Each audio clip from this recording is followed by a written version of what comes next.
વડોદરામાં ભર ઉનાળે ભૂવા પડવાનું ચાલુ છે। ગઈકાલે માંજલપુર વિસ્તારમાં મોટો ભૂવો પડ્યા બાદ આજે વડોદરા શહેરના નવાપુરા જયરત્ન બિલ્ડિંગ 4 રસ્તા પાસે ભૂવો પડ્યો હતો। આ વિસ્તાર વોર્ડ નંબર 13 માં આવે છે, જેના કોંગ્રેસના સિનિયર કોર્પોરેટરના કહેવા મુજબ આ સ્થળે આ 5મી વખત ભૂવો પડ્યો છે।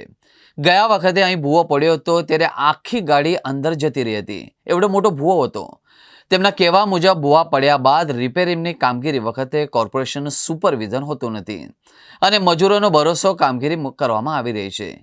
પાણીની લાઇન, ગટરની લાઇન, કેબલની લાઇન માટે જે કામગીરી કરવામાં આવે છે તેમાં પુરાણ બરાબર નહીં કરવાના કારણે ભૂવા પડી રહ્યા છે।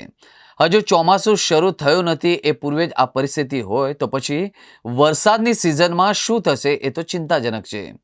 આજે અહીં ભૂવો પડ્યા બાદ કોર્પોરેશન દ્વારા રિપેરિંગની કામગીરી ચાલુ કરવામાં આવી હતી। જો કામ બરાબર નહીં થાય તો ફરી આ સ્થળે ભૂવો પડે તેવી સંભાવના તેમણે વ્યક્ત કરી હતી।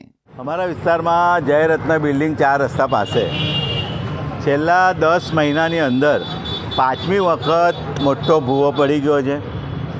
ગઈ વખત તો 22 કે 23 ફૂટ જેટલો મોટો ભૂવો પડેલો, 4 વ્હીલની આખી ગાડી અંદર ગરકાવ થઈ ગયેલી ને હમણાં એના પછી 4 વખતના આજે ફરીથી 5 થી 5.5 ફૂટ જેટલો મોટો ખાડો પડી ગયો છે। ને એનું કારણ એક જ કે જ્યારે બી પુરાણ કરવામાં આવે, જ્યારે બી પાણીની લાઈન કામ કરવાનું આવે, જ્યારે પુશિંગથી પેલા કેબલ નાખવામાં આવે, સંકલનના અભાવના લીધે જે તે લાગતા ઓળખતા અધિકારીઓ સ્થળ પર સુપરવિઝન ન કરવાના લીધે આવા મોટા મોટા વડોદરા શહેરમાં ભૂવા પડતા હોય છે। એક વખત ભૂવો પડે એટલે કોર્પોરેશનને 60-70 હજાર રૂપિયા ખર્ચો થાય। પાણીની લાઈન તૂટી જાય, વરસાદી ગટર તૂટી જાય, રોડાચારું નાખવું પડે, ગ્રાઉટિંગ કરવું પડે, ડાંબર નાખવી પડે। આટલો બધો ખર્ચો લોકોના પરસેવાના વેરાના પૈસા ખોટી રીતે ખર્ચાય અને તો પણ એનો રિઝલ્ટ ના મળે, યોગ્ય રીતે કામગીરી ના કરે। 5 વખત આવો મોટો ભૂવો એક જ જગ્યા પર પડી જાય। આ તો હજુ પાણી વરસાદ હોત તો કોઈ અંદર પડી જાય, કોઈ નાનો છોકરો પડી જાય, કોઈ સિનિયર સિટીઝન જતો રહે, કોઈ ગાડી પર જતા હોય, કોઈને ખબર ના હોય, પડી જાય તો કેવી પરિસ્થિતિ થાય। ને આ જગ્યા પર આપણે જે ઊભા છે તે 3-3, 4-4 ફૂટ પાણી રોડ પર ભરેલું હોય છે।